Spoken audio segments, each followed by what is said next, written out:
Muscle memory is not a memory stored in your muscles, of course, but memory stored in your brain that are much like a cache of frequently enacted tasks for your muscles.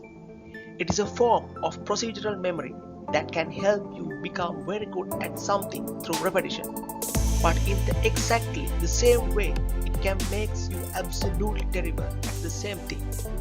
Welcome to the Internet of Thoughts Chapter 3. This is Nuwan Jayakrama and let's talk about this. Neurons are the building blocks of the nerve system.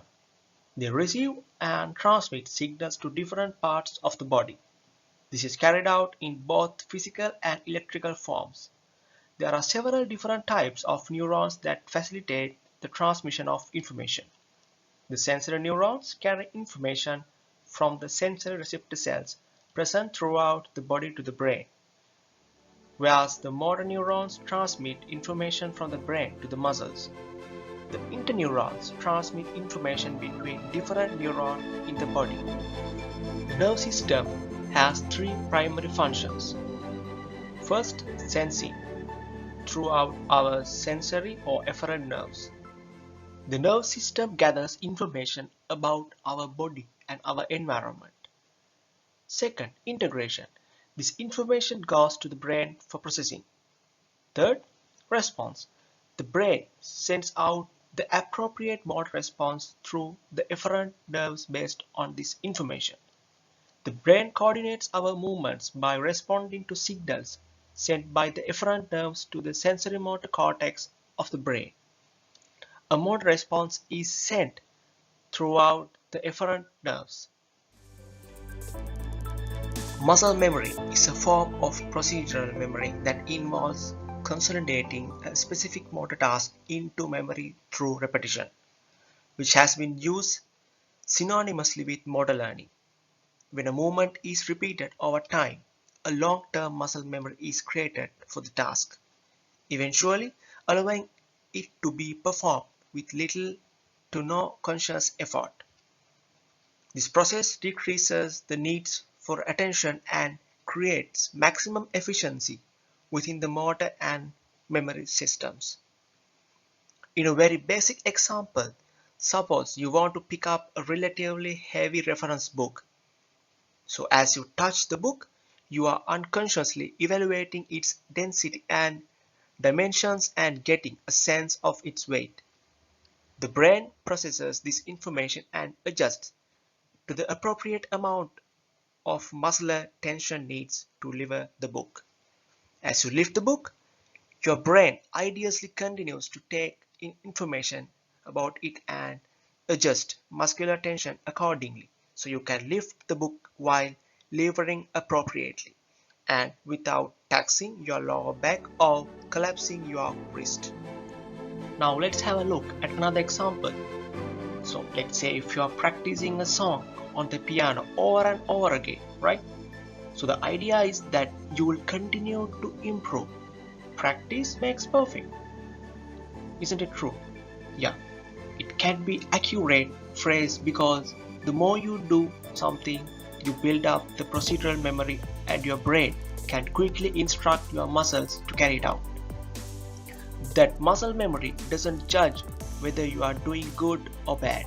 However, and so if you're practicing a song poorly for hours on end, you're going to be really good at making the same mistakes over and over again.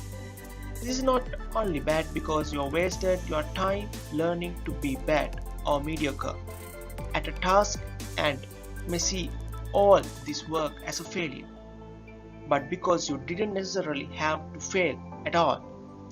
So when you repeat the mistake again and again, you build a muscle memory with those mistakes that makes those mistakes even harder to overcome later. This is one reason why the saying "you can't teach an old dog new tricks" is often true. As it turns out, the receipt of sensory information is crucial for nerve system's health. This is because in order to appropriately select a nerve system state, the brain needs to know through the receipt of sufficient and accurate sensory information whether or not there is physical danger in the immediate environment. If there is, or there may be, then the brain activates the fight or flight nerve system state. If the brain receives signals that the body is safe from physical harm, then it is able to select the parasympathetic state. If the brain is not receiving sufficient sensory information, then it will assume there is a problem and activate the fight or flight system. In this way, the psychological and structural changes associated with this nervous system state may persist over time and begin to cause health problems. This is like an iceberg. 10% of ice remains above the water and 90% ice stays below the water. This is the best example to clarify things between conscious mind and subconscious mind. The conscious mind is our awareness at the present moment. We are aware of something on the outside us as well as some specific mental functions happening inside us. For an example, we are aware of our environment, our breathing, or the people around us, if any. The subconscious mind, also known as the pre-conscious mind, it consists of accessible information. We become aware of such information only when we direct our attention to it. This is like a memory recall. As a summary, it feels like muscle memory because the conscious mind, the part you experience as being you. It is acting like a coach driver, steering the efforts of a team of non-conscious agents, all harnesses to collective brain. But it isn't muscle memory. It is just a memory, though it may be stored in the deeper motor cortex part of the brain. That is pretty much for the chapter 3 video. So I hope you all learned something about muscle memory and how it interconnects with the brain neurons. I'll see you around.